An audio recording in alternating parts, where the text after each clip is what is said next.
petit point sur le schedule. La semaine prochaine, c'est Vivien qui fait la présentation. Ensuite, on parle des promises. Mi-février, Android TableView et Cycler View. 22 février, les évolutions de Coordinator Client sur iOS. 29 février, c'est Django et Celery avec Alix. On est bon? Alors, le sujet du jour, c'est comment on peut améliorer nos façons de faire des tests avec Django. Le but étant d'avoir il y a 2 semaines, on avait traité les tests, on va dire, plus rapides. Là, on va traiter des problèmes de maintenabilité des tests. On ne veut pas que écrire un test, ce soit écrire, agrandir notre dette technique, etc. quoi. Alors, j'ai fait le tour des pop-ups ce matin. Il y a un certain nombre de sujets qui émergent sur lesquels je pense que c'est bien qu'on échange. L'essentiel des exemples vient de mon code. Voilà, sauf l'exercice qu'on fera à la fin, qui viendra de Clean. Alors, la première question qui est venue ce matin et qui me semble être quand même assez intéressante à traiter, c'est quelle est la différence entre les tests unitaires et les tests d'intégration? Qu'est-ce qu'on teste quand on fait des tests unitaires? Qu'est-ce qu'on teste quand on fait des tests d'intégration? Est-ce que je fais des tests d'intégration? Ou est-ce que je fais que des tests unitaires? Enfin voilà, quelle est la différence quoi? Ça vous inspire quoi, tests d'intégration? De tester nos fonctions, nos API entières, non? Tout notre flow d'API. Ouais, c'est-à-dire qu'on se met en testeur externe au système. On va traverser la couche HTTP, on va traverser les middleware, on va traverser notre code de view, on va taper la base de données, donc l'ORM, la base de données, puis même chose dans le chemin inverse. Test unitaire, on va plutôt tester un élément de notre système, une couche. L'ORM, on ne va pas faire de test unitaire parce qu'il est testé par Django. Le code qu'on écrit en utilisant l'ORM, par exemple tout ce qui est dans models.py, lui, s'il y a du code métier, on pourrait le tester de manière unitaire, etc. Quand on fait des tests d'intégration et des tests unitaires, on ne va pas forcément chercher à tester les mêmes choses. Test d'intégration, donc comme je l'ai dit, on se met dans le cas externe. On ne va pas chercher par exemple les 100% de couverture de code pendant les tests à ce niveau-là. On va chercher à se mettre à la place de l'utilisateur de l'API. Donc on va souvent avoir un cas de test, on va dire nominal. Ici, je teste une API qui retourne, étant donné un ID d'une offre de lavage, retourne l'objet. Je vais vérifier que le statut est correct, statut HTTP, donc, qui fait partie de ma spec, et que le résultat, non, il n'y a pas de curseur, le résultat correspond à ce que j'attends, dans le sens où l'APK qui est dans ma réponse est bien l'ID de l'objet que je demande à lire.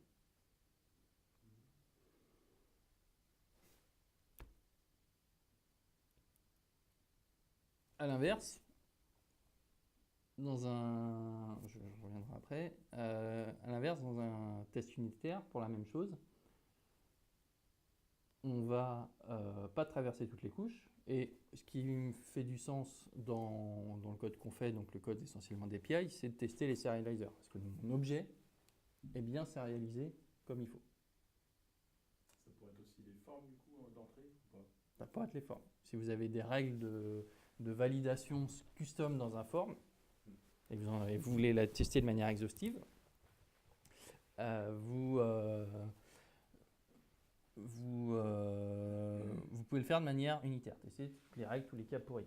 La liste des 1000 cas pourris quand on gère des dates avec des time zones ou quand on gère des strings, vous pouvez les faire de manière unitaire, c'est-à-dire j'instancie ma fixture, je la sérialise ou je la mets dans le form, et je regarde que l'output correspond à ce que j'attends. Donc on va tester que le cas qui marche en intégration et tous les cas qui ne marchent pas en... Non. Alors, ça dépend de ce qu'on appelle le cas qui marche pas.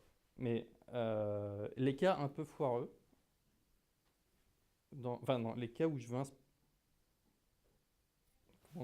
Comment t'expliquer ça? Quand je vais vouloir inspecter chacun des champs du résultat, on va dire, je vais plutôt le faire de manière unitaire, c'est-à-dire prendre mon serializer, si je suis très dans ce qu'on fait, je prends mon serializer et je vérifie qu'il me sort en sortie bien les formats que j'attends, plutôt que d'appeler 15 fois l'API et vérifier que chacun des objets répondus dans mon API ont bien la bonne forme. Pourquoi je ferais ça? Déjà, quand je suis de manière unitaire, je peux hériter de simple test case et donc je ne tape pas la base de données. Ce qui fait que je suis extrêmement rapide. Quand je dis extrêmement rapide, vous rajoutez 1000 tests, ça ne rajoute même pas une seconde de temps d'exécution au test. Donc là, je peux être exhaustif sans comment dire, sans avoir de la pénalité à l'exécution, quoi. En plus, je suis très dans ce qu'il y a dans mon serializer, c'est-à-dire quand je suis en mode TDD, c'est-à-dire que je pose des questions au fur et à mesure de comment doit réagir mon code. J'écris le test qui teste le serializer et j'écris le serializer en même temps. Et j'ai pas besoin d'avoir écrit toutes les API pour commencer à tester. Parce que si on fait que des tests fonctionnels, on est obligé d'avoir écrit le serializer, la view, brancher les URL et avoir écrit le modèle. Là, on teste couche par couche. Par exemple, quelque chose qui est pertinent dans le serializer, par exemple, de mon offre de lavage, c'est comment je gère comment est mon format de date. Si j'ai un test, fonctionnel qui traverse l'API, il faut que je crée une offre, plusieurs offres, et puis on n'est pas trop sûr de est-ce que l'offre va bien être dans la réponse. Il faut que ma requête, par exemple, si il y a une bounding box, un endroit sur la carte, il faut que ma requête soit au bon endroit, etc. Tout ça, ça rajoute de la complexité. Si je raisonne unitairement, j'ai mon offre. J'ai mon offre qui est instanciée, comme je veux l'avoir ici, et je la passe dans le serializer et basta, quoi. Pas de complexité supplémentaire. Et là, je m'intéresse au format de sortie, parce que c'est bien le format ISO que je vais avoir, quoi. Avec toutes les conneries de time zone, etc. Que je vérifie que ça ne me retourne pas le 31 décembre 2016 à 23h. Quand je fais ça, je définis quelque part ma spec exécutable. Qu'est-ce qui se passe quand j'ai deux? Donc là, c'est une offre qui a une date d'expiration. Et puis la date d'expiration est optionnelle. Test unitaire permet de spécifier par les tests si, quand je n'ai pas de date de validité, est-ce que dans mon JSON j'ai une chaîne vide ou est-ce que j'ai un none? Donc là, je spécifie que quand il n'y a pas de date de validité pour cette offre, c'est un none. Si la spec change, le test si l'implémentation change, le test va échouer. Et si la spec change, je dois changer cette valeur dans le test, en bas, le none, et ensuite faire changer le test. L'avantage des tests unitaires pour tester ces cas-là, c'est qu'on peut en faire plein et qui prennent entre 3 et 5 lignes, quoi. Oui. Question, c'est un cas concret ou c'est pour l'exemple? C'est un cas concret, parce qu'il y a dans le code de ma voiture moins chère. Tu as eu vraiment besoin de faire ça, de vérifier qu'il te retourne none? Parce que c'est plus ou moins garanti par REST Framework, non? En tout cas, c'est potentiellement ambigu parce que en réalité, je pense que ça dépend de comment mon price valid until est défini en base de données, s'il est en blanc égale true ou en nul égale true, blanc égale true, default égale none. Et ça dépend de ton moteur de base de données. Si t'as besoin de le faire. Enfin, pour moi, c'est un cas typiquement qui est un cas qui est ambigu. Tu sais que la date, elle est sérialisée sous forme de string. Tu n'as pas de date. Est-ce que c'est string vide ou est-ce que c'est none? Parce que je sais qu'elle sera stockée. Mais toi, tu sais, mais le développeur qui va passer derrière toi, s'il veut changer la valeur par défaut dans la base de données, ça risque de casser énormément de choses. Et du coup, le test, lui, va te mettre en avant que tu as cassé quelque chose et qu'il faut bien prendre en compte. Voilà, c'est un test qui définit ce que doit faire le serializer. Si on change la base de données, la contrainte, peut-être c'est le serializer qu'il faut changer plutôt que le test. Parce qu'à un moment donné, quand on veut s'interfacer, savoir comment fonctionne le code, on va aller regarder les tests qu'il y a. Si ce test est fait, par exemple le fichier test serializer, il y a tous les serializers qui sont testés, les cas un peu limites, ils sont tous mis comme ça. Évidemment, changer le test si jamais il y a une régression, c'est pas la bonne idée à faire parce que si les gens font l'hypothèse que ça fonctionne comme ça, il ne faut pas leur changer ça sous le nez. Si je reviens sur ce qu'on teste en intégration, donc quand on se met à la place de la personne qui va se connecter à l'API, il y a évidemment le cas nominal. Est-ce que le statut est bon, dans le cas qui marche, et est-ce que le résultat est bien ce qu'on attend? Ensuite, il y a les cas d'erreur communs, attendus, spécifiés, qui font partie normalement de la doc ou de la spécification de l'API. Par exemple, si dans la spécification, j'ai dit que si je ne mets pas l'authentification dans mes headers, alors le serveur me retourne un 401. Ça correspond au test qui est en haut là. C'est un cas d'erreur. Ce n'est pas que le cas qui marche, c'est le cas d'erreur, mais c'est un cas d'erreur documenté. Autre chose qu'on probablement documente dans l'API, si j'essaye d'accéder à une offre de lavage qui n'existe pas, alors j'ai un 404. Un cas commun. J'ai pas une erreur 500. J'ai pas une erreur 403 quand j'ai pas l'authentification. Ça, c'est le contrat d'API. Et on le vérifie, on l'enforce, je sais pas comment on dit, c'est vérifié, mais c'est un peu plus que ça. On s'assure qu'il est comme ça par exécution des tests. Donc là, quand on écrit les tests d'intégration, il faut imaginer documentation exécutable.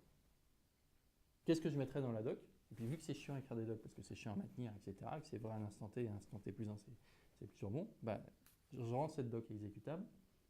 Et donc, quand on est en test d'intégration, on teste en boîte noire. Donc, on teste comme je documentais. Si pour chaque API, on commence à documenter tous les cas un peu particuliers, probablement, on se dirait, attends, le code, il est peut-être un peu trop compliqué, quoi. Il faut avoir le même raisonnement pour les tests. Ça va? Sur les cas d'erreur, par défaut, je ne vais pas tellement tester le contenu de la réponse, sauf si la spec ou le besoin fonctionnel, la documentation que je ferai me dirait qu'il faut aller inspecter tel champ dans l'erreur. Dans quel cas j'irai inspecter dans ces cas-là. Alors imaginons un cas un peu plus chiant, du genre on va, je sais pas, créer un objet, mais si un des paramètres existe déjà, on refuse. Tu vérifierais que le statut c'est 406 et que dans le JSON, tu as la clé ton champ et ce champ existe déjà. D'accord. Parce que ça serait aussi une forme qui serait censée le détecter, ça, non? Donc est-ce qu'on le teste unitairement ce cas-là ou... Ça dépend. Alors ça dépend. Évidemment, à chaque fois ça dépend. Est-ce que tu le marquerais dans la doc si tu fournissais les pièges? Par exemple, dire qu'il ne faut pas que ça soit un promo code déjà utilisé. C'est que Quand tu vas faire un achat, oui. Que tu ne dois pas donner un promo code déjà utilisé. Donc, qu'est-ce que tu marquerais dans la doc? S'il y a un promo code déjà utilisé. Donc promocode étant un paramètre de l'API, avec la valeur du promocode. Ouais, si le promocode est déjà utilisé, alors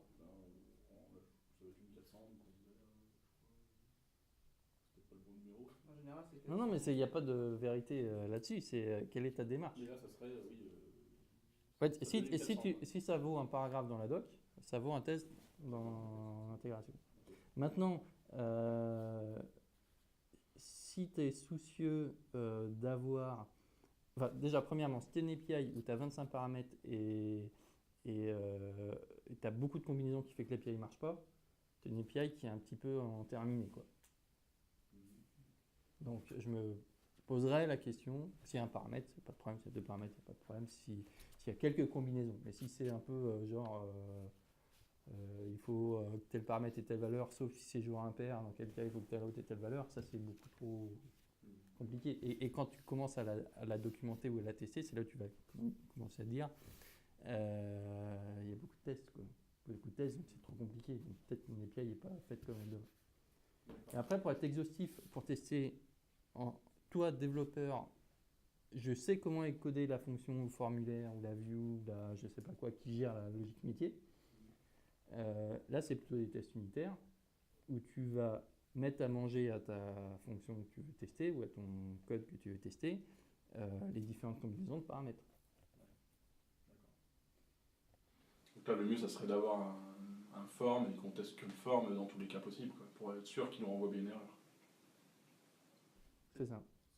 Par exemple, si tu veux tester, je vais te donner un promo code.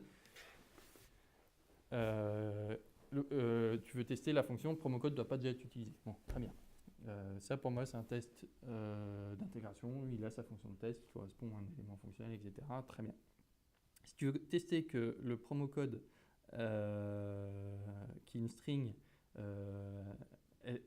ton code doit être résistant à si le mec met un emoji dedans. Et ben ça, typiquement, c'est des tests unitaires. D'accord. Un cas un peu spécifique qui n'est pas censé arriver, on va dire, la plupart du temps, quoi. Enfin, la question, c'est est-ce que mon form, il gère les caractères UTF-8 étendus ou un truc comme ça, quoi. Dans le même genre de question, c'est le cas du 400, s'il te manque un paramètre, parce que tu peux avoir n paramètres, est-ce que tu vas tester tous les cas? S'il me manque le paramètre numéro 1, le paramètre, premier test pour le paramètre numéro 1 manquant, deuxième test pour le paramètre numéro 2 manquant, ou comment tu abordes le problème? Comment tu documenterais ça? Mais la liste des documenté en disant que return dans la liste des status code possibles, il y a le 400, et dans le 400, j'ai mis s'il manque un paramètre. Oui, mais tes paramètres, ils sont documentés où? Juste au-dessus, j'ai la liste des paramètres nécessaires, et j'ai mis premier, deuxième et troisième éventuellement optionnel. Puis ça serait plus le form à tester, alors, du coup. Je peux le faire en forme, effectivement, je peux le faire en forme unitaire, au moins, mais bon, quand tu as 3 champs, comme tu disais, ça va, mais quand on a plus, ça devient lourd. Ouais, il faut des fois trouver le bon compromis. Disons que en fait, ça dépend de comment on sait que le formulaire, il valide tous tes champs d'un coup. Donc, je dirais qu'il n'y a pas trop à partir du moment où tu as testé qu'il y avait un qui était mandatory, de tester en termes d'intégration, un qui est mandatory, qui manque, fait qu'il y a une erreur 404 et pas une erreur 400 ou une erreur 500 et que le message est bien formaté, tu peux te dire, connaissant Django, avec un peu de métier, par exemple, c'est pareil. Si tu as un doute, après, tu peux toujours faire des tests unitaires. Tester une fois le 400 et puis c'est déjà pas mal, quoi. Voilà. Et là, tu as des tests qui deviennent symétriques par rapport à ta doc. Dans ta doc, tu ne vas pas mettre 5 paragraphes. S'il manque le paramètre P1, alors erreur 400. Et s'il manque le paramètre P2, alors erreur 400, tu vas dire voici les paramètres optionnels, voici les paramètres obligatoires, mandatory. S'il manque un paramètre mandatory, j'ai une erreur 400. Tu testes la même chose. Tu prends un paramètre qui est mandatory, tu ne le mets pas, qu'est-ce qui se passe? Donc, ces tests d'intégration, ils doivent vraiment nous aider à comprendre. Vraiment, c'est au lieu d'écrire de la doc. Si on n'avait pas ces tests d'intégration, je vous demanderais d'écrire de la doc. Sauf que je crois que la doc, ça va être très difficile à maintenir. À part le rythme. C'est pas aussi le meilleur. Les tests doivent être suffisamment simples et doivent vous parler, quoi. Ce qui va nous amener à quelques slides assez intéressants.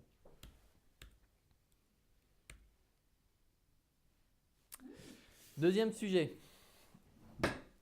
Une fois qu'on sait quoi tester, qu'est-ce qui est intégration, qu'est-ce qui est unitaire, dans les tests d'intégration, on a souvent besoin de configurer le client HTTP qui fait les requêtes. C'est-à-dire que le client fourni par Django, il est souvent pas suffisant. Pour être un peu précis, il est rarement suffisant. Il est suffisant quand on fait des trucs très HTML avec des formulaires et tout ça. Dès qu'on fait de l'authentification, type hôte, type ce qu'on veut, il faut notre propre client. Nos clients, ça c'est celui qui est dans ma voiture moins chère.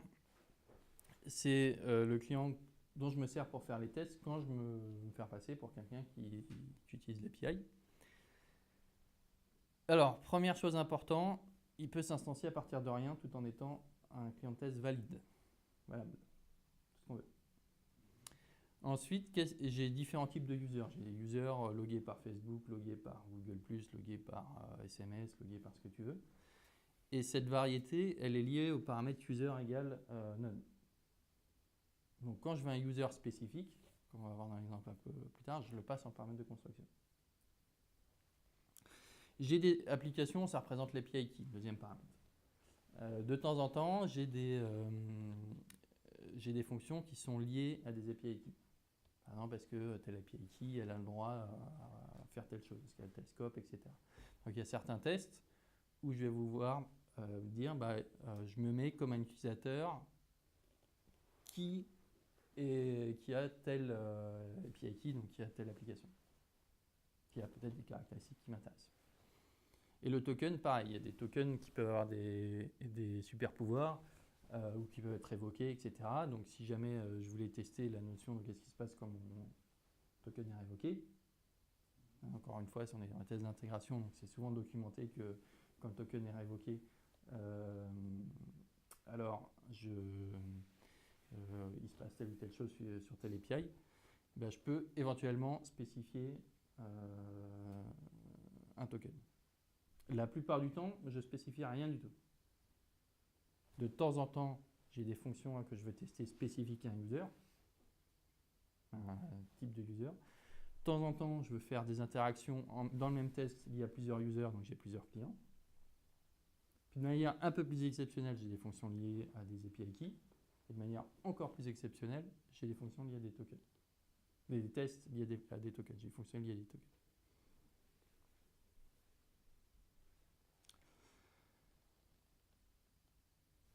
Le fait de pouvoir l'instancier sans paramètres, ça veut dire que dans la plupart des cas, vous définissez dans votre test case en haut le client class et puis il va se démerder pour l'instancier quand vous en avez besoin. Ce qui veut dire que dans tous les tests, admettons que j'ai un test où je ne suis pas authentifié, je redéfinis le client, je mets le client par défaut, comme ça je ne suis pas authentifié, j'ai à le spécifier. Et tous ceux, on va dire, où je vais tester les cas d'erreur hors authentification invalide, et tous les cas nominaux, j'ai pas à m'instancier de client. Question. Il est supposé réinstancier le client à chaque test? Il n'y a pas d'effet de bord entre le premier et le deuxième, là? Non, dans le teardown et le setup. La durée de vie de ce qu'il y a dans ton client est liée à ton test, la fonction de test.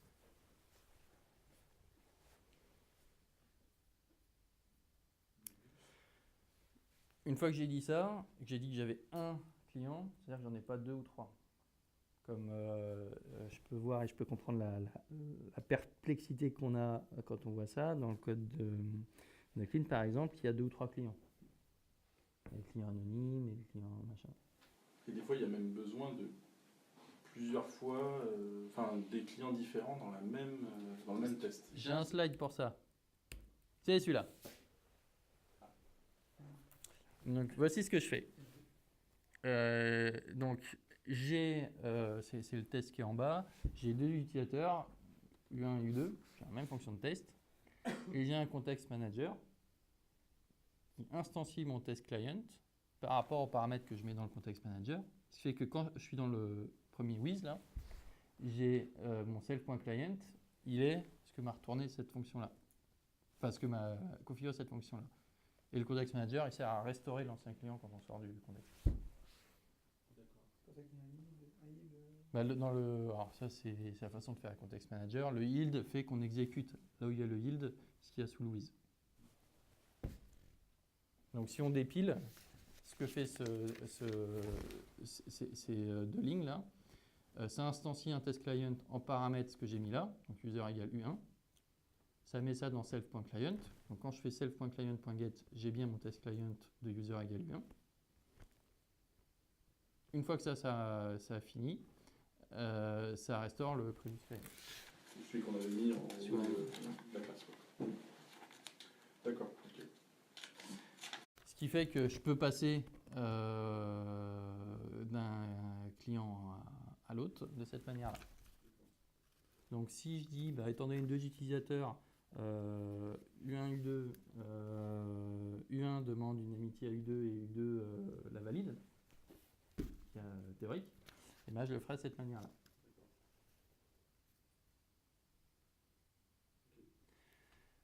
Ça marche bien si on n'a qu'un seul test client. Donc, par exemple, un des points d'action sur lesquels on peut réfléchir, c'est dans ce projet où on a plusieurs test clients, trouver un moyen de tous les rassembler en un. Et je pense que c'est possible. Ou de paramétrer le context manager avec un client, non? Enfin, oui, mais je pense que tu n'as pas besoin de plusieurs clients. J'aurais besoin de plusieurs clients quand j'ai plusieurs schemes d'authentification. Ça va être difficile d'avoir le même client qui va faire de l'hôte, quoique c'est possible, mais qui va faire de l'hôte et du l'hôte 1 et puis de l'authentification par cookie. C'est difficile, t'as dit? Difficile de faire le même client qui fait ça. Dans ce cas-là, je me poserai la question d'en faire deux, parce que c'est vraiment deux usages différents. Tu vois, c'est le mec qui est derrière son browser et qui va accéder à des pages web, et peut-être faire des formes, et puis tu as le mec qui est derrière l'appli mobile. On comprend que voilà, c'est vraiment deux univers différents, quoi. Mais le mec qui est à travers l'appli mobile, qui consomme les mêmes API, qui est logué en Facebook, qui est logué en anonyme, qui est logué en je ne sais quoi, pour moi c'est le même client. Et paramétrer, si tu mets un Facebook ID dans ce test client là, en fait c'est le user, c'est l'user qui compte, quoi. Non, je suis en train de me demander pourquoi on avait fait ça à la base en fait. Je sais. C'est peut-être de manière incrémentale, tu vois, tu commences avec un truc, tu dis attends, maintenant j'ai tel autre truc, donc je crée une autre classe. Ok, ça marche. Je dis pas que ça marche pas. Par contre, j'essaye de voir comment on peut avoir des choses qu'on peut maintenir, quoi. Oui. Parce qu'il faut passer par l'étape anonyme en clean pour avoir un utilisateur. Oui, mais même le anonyme, c'est de l'hôte en fait. Donc, c'est juste un user qui est paramétré différemment en base ou les tokens sont. J'ai bien aimé trouver pourquoi on a fait ça au début, ce qui a permis de comprendre en fait. Donc, point suivant. Je ne sais plus qui l'a soulevé, mais très important. Nommage consistant des méthodes. Donc, moi, je vais vous proposer ma convention. Vous en faites un peu ce que vous voulez, mais il faudra juste être consistant entre vous. Si vous la prenez, ça me va. Donc, le test, donc on a un test d'intégration, donc on teste des comportements. Donc, le nom du test va décrire un comportement. Ah oui, tiens, d'ailleurs, il y a une question par rapport à ça. Si on met une docstring juste en dessous, on peut faire une phrase en anglais et tout, mais du coup, dans l'affichage, lors du lancement des tests, on n'a pas le nom de la méthode. Ce qui disparaît et il est remplacé par cette docstring. Je crois que c'est lié à Node, ça non? C'est lié au. C'est peut-être lié à Nose, ouais, je sais pas. Ou c'est Je- peut-être par défaut aussi, dans Django. Je sais pas. Si, parce que tout à l'heure j'ai essayé, j'avais pas Nose, ça me mettait bien les bons noms de méthodes, et quand j'ai mis Nose, ça m'a mis les commentaires. Ah ouais? Ah, je croyais que c'était Django qui faisait par défaut. Ça m'a fait tout à l'heure avec le verbose qu'on a rajouté. Je sais pas, je teste jamais avec le verbose. Donc je me. Voilà. C'était pour savoir si vous préférez qu'on ne mette pas de docstring ou Alors la docstring, il faut la mettre quand c'est. les trois numéros. Ouais. Moi, je trouve que c'est bien dans les trucs Un peu compliqué. Ouais. Par exemple, dans ce genre de test à 3 lignes, je vais pas mettre une docstring qui va paraphraser les 3 lignes. Est-ce que faut peut-être qu'on trouve un moyen alors du coup de pas les avoir. Parce qu'en fait, ce qui est chiant, c'est que du coup, tu as du mal à retrouver quelle méthode. Mais ça, c'est parce répéter. que ça tourne en verbose. Quand après, tu as une exception. Moi, j'ai toujours vu le test avec le bon nom, quoi. Non. Ça pète avec le test aussi, le nom du. Quand ça pète. C'est quand ça pète pas et que tu les vois défiler un par un, effectivement. Il m'a semblé que quand on était en Je verbose. crois que quand ça pète aussi, c'est le nom. Je crois. On va vérifier. Je sais pas. Et le moins verbose, il est bien pour voir les tests défiler. Après, par exemple, sur ma voiture moins chère, j'ai beaucoup de tests qui jouent rapidement, donc c'est vite. On a vite 3 écrans qui sont remplis quand tu mets en verbose. Donc, faut t'en mettre des petits points. Je suis pas tout à fait. Ouais, mais moi, des fois, je sais que si j'ajoute un test, je veux être sûr qu'il soit lancé, donc je vérifie en même temps qu'il est dans la liste. C'est pour ça que tu devrais commencer à écrire ton texte avec un test qui marche pas. Tout bien init ou un truc. Oui, Certes. ok, d'accord. Allez, next. Qu'est-ce qui marche pas là? Comment? T'as entendu ce qu'il vient de dire? Pour être sûr que ton test est exécuté, le meilleur moyen, c'est de faire un test qui marche pas. Comme ça te pète à la gueule, comme ça t'es sûr. Et pour faire un test qui ne marche pas, il faut commencer par le test et pas faire l'implémentation. Non mais même quand, non mais sérieusement, quand j'écris un nouveau module de test pour vérifier que mes tests sont bien pris, je mets un assert false dans le truc et je lance. Ouais. Et crois-moi, t'es pas le seul à avoir des. Enfin moi ça m'arrive assez souvent d'avoir oublié un truc, machin, de pas avoir tapé la bonne commande et que mon test soit pas joué. C'est pour ça que je le fais et je le fais mécaniquement. Plutôt que d'aller voir la liste de tous les tests et voir s'il y a un point qui s'est rajouté. Comptez le nombre de points. Alors, combien j'avais de points avant? Enfin voilà quoi. Enfin, Je me dis que le test est passé. Ouais, mais Je je vois, sais ça pas. fait J'ai pas fait ça. Voilà, Non, une fois, il nickel, passe. voilà. Nickel. J'ai dû le faire avant. donc, les requirements, c'est souvent lié à des entités. Donc, moi je les appelle any underscore nom d'entité. Ça me dit un petit peu ce que je vais tester. Là-dessus, j'ai une question aussi. Il y a deux écoles que j'ai vues dans le code. La première, c'est on fait un create à chaque fois, dans l'implémentation du any. La deuxième, c'est on fait un get or create. Et la bonne, c'est ni l'une ni l'autre. C'est le save false, save true. Ouais. C'est-à-dire Bah, la bonne, tu tapes pas la base de données par défaut. On en a parlé dans comment rendre les tests rapides. Getter create, c'est lent. Ouais, mais Un create, c'est un peu moins lent qu'un getter create. suppose que tu veux.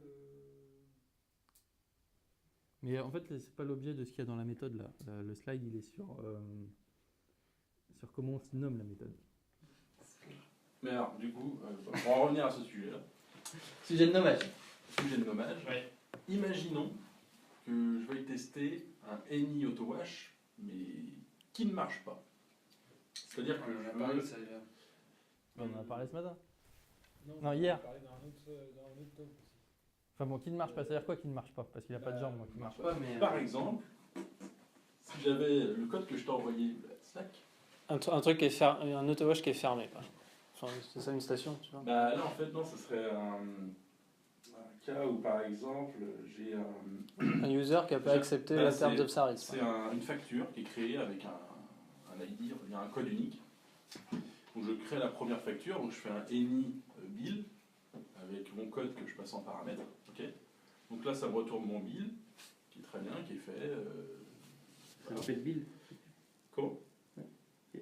Et ensuite, j'en fais un deuxième avec le même code. Je refais un edit build, mais sauf que cette fois, il n'est pas bon. Mais du coup, je ne peux pas le vérifier parce que mon save est fait dans cette méthode-là. Tu vois ce que je veux dire? Oui, alors, donc tu ne vas pas faire le save dans cette méthode-là. Tu vas faire donc tu aurais deux lignes dans ton test. Tu aurais build 1 égale anybuild, code égale 1, 2, 3, 4. Save égale true. Build 2 égale anybuild, code égale 1, 2, 3, 4, save égale false. Et après, tu ferais un self assert traces Django validation error de comment il s'appelle build 2 point clean ou full clean ou un truc comme ça. Une méthode qui va être valide. Et en fait, ça c'est la mécanique de save pas save. Qui manque. tout ça. Ouais. Toi, ça, On a vu ça la semaine dernière. Le fait de ne pas avoir le save, c'est important pour la performance. Alors après, je sais qu'on a des niveaux de maturité un peu différents et des fois on se dit, bon écoute, je vais pas me complexifier la vie parce que j'ai déjà assez à faire à la performance, on verra plus tard. Donc il y a un autre intérêt, c'est qu'on ne vient pas taper la base de données et donc il y a tout un tas de règles qui ne sont pas encore vérifiées si on ne fait pas le save et donc qui sont vérifiables dans les tests. Le cas que tu donnes est un très bon exemple. Parce que peut-être qu'en base, tu as une contrainte d'unicité sur une colonne et que, évidemment, si par défaut tout est sauvé en base, la deuxième, tu ne pourras jamais la sauver en base. Parce que la base de données va te dire, va vérifier ses contraintes. Alors que tu appelles la méthode full clean, elle va te montrer le problème avec la bonne exception, etc. Elle va pas te mettre un integrity error à la con.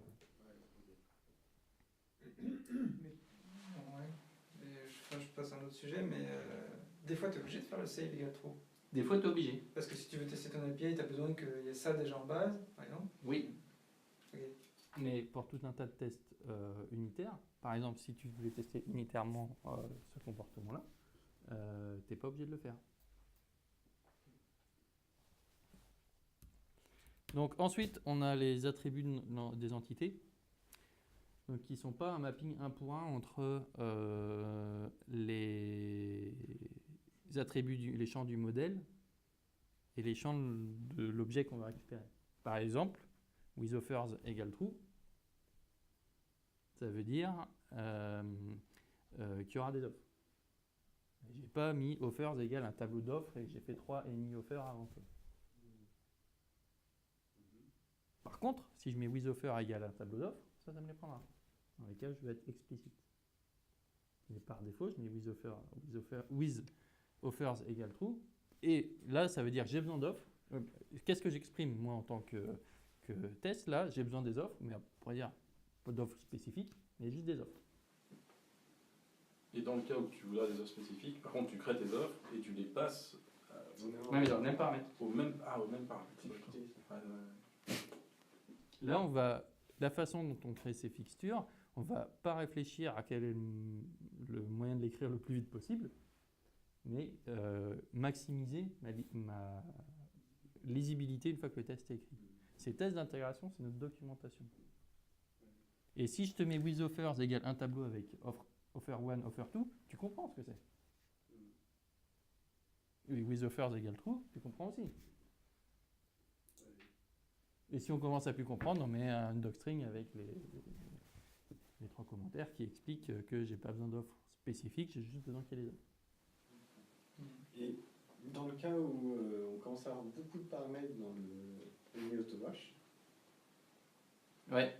est-ce que c'est mieux au bout d'un moment de se dire on se divise, on fait un autowash qui retourne l'autowash dans un tel état Ton AnyAutoWash, il va probablement avoir un mode par défaut, donc des paramètres optionnels pour la plupart. Ouais, mais au bout d'un moment, Il y a trop de paramètres. il y a des trucs où il y a trop de paramètres. Trop de paramètres, plus de paramètres. Pour un certain état, j'ai besoin de changer tel ou tel paramètre pour arriver à faire ça, machin. Moi, d'expérience, j'ai toujours regretté de faire ce que tu as fait. Plusieurs, Ouais. Et dans Essence, le paramètre pour récupérer une station-service, enfin la fixture pour récupérer une station-service, croyez-moi qu'il y en a des paramètres. Parce que est-ce que j'ai une station-service au Maroc, Maroc en français, Maroc marocain, des prix en dirham, des prix en machin. Au final, ce que j'ai trouvé qui marche bien, c'est d'avoir des combinaisons de paramètres, garder la même méthode, mais avec des combinaisons de paramètres plutôt connues et plutôt documentées. Donc tu aurais un if à l'intérieur Ouais, les fixtures deviennent compliquées. Et l'utilisation, enfin complexes. Il y a de l'intelligence dans la création de la fixture pour que l'utilisation soit straightforward. Donc la ligne auto-wash, elle devient un petit peu... Par exemple, nous on a souvent ça parce qu'on a une station qui a des washing programmes, qui a des lavages, qui a des deals. Alors là, du coup, ça nous fait 4 strates. Ça nous fait 4 relations. Et dans chaque relation, on a potentiellement plein de configurations différentes. Par exemple, dans le cas de Clean, si j'avais à faire des tests liés à des codes de coupons, ma fixture, ça serait, et que je m'en fous du code de coupon en fait, mais un coupon valide, hein, par défaut, les fixtures retournent des objets valides qu'on est capable de manipuler. Je ferais self.anycoupon. Et s'il faut que anycoupon crée une station de lavage, il faut qu'elle la crée. S'il faut que ça crée un gérant, s'il faut que ça crée un machin, ça peut créer 10 entités. Donc on peut répéter plein de fois la même chose. Enfin, moi, je partais surtout du principe j'écris une fois le any auto-wash, et derrière, quand je vais réécrire un autre truc qui aura besoin d'une station, je ne vais pas réécrire la même chose que dans mon any auto-wash, donc je réutiliserai. Oui, tu peux très bien appeler une fonction. Ta fixture de offer, là par exemple, elle peut très bien... Oui, en fait, c'est ce que je fais. Tu factorises le code dans la fixture. Ouais. Et pensez toujours à... tu peux la passer en paramètre. S'il est là, tu la prends. Et s'il n'est pas là, égal none. Soit ça a un sens qu'il ne soit pas là explicitement, ou soit tu le crées, quoi. Mais par exemple, si je crée une offre et que par défaut, que chaque offre est associée à une station et que par défaut, une station de lavage, et que je veux tester dans certains cas que l'offre n'est pas associée à une station de lavage, je ne sais même pas comment ce serait possible, mais bon, je mettrai un paramètre without washing station, égal true.